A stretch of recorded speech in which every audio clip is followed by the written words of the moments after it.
Welcome to Luca is a Billionaire, where the only thing I invest in is your answers. In this video, I will explain how to play Brothers in Arms on piano.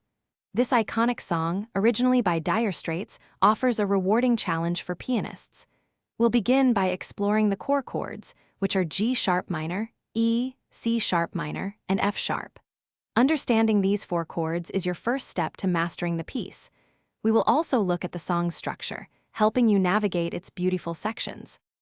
Once you're familiar with the basic chords, it's time to integrate them with the melody. The song is primarily in G sharp minor, which gives it its distinctive sound.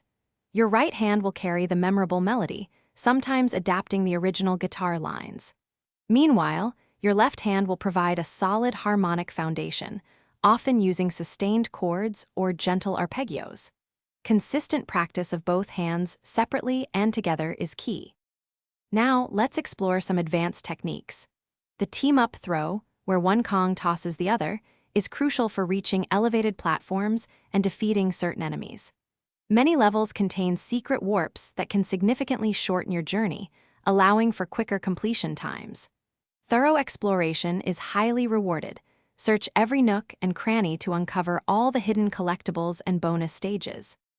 Consistent practice is essential for mastering Brothers in Arms. Begin with simplified sheet music to grasp the basics, then gradually move to more complex arrangements.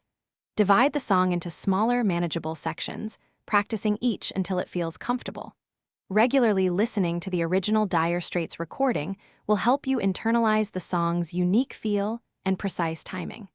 Enjoy the process of learning this beautiful and timeless piece.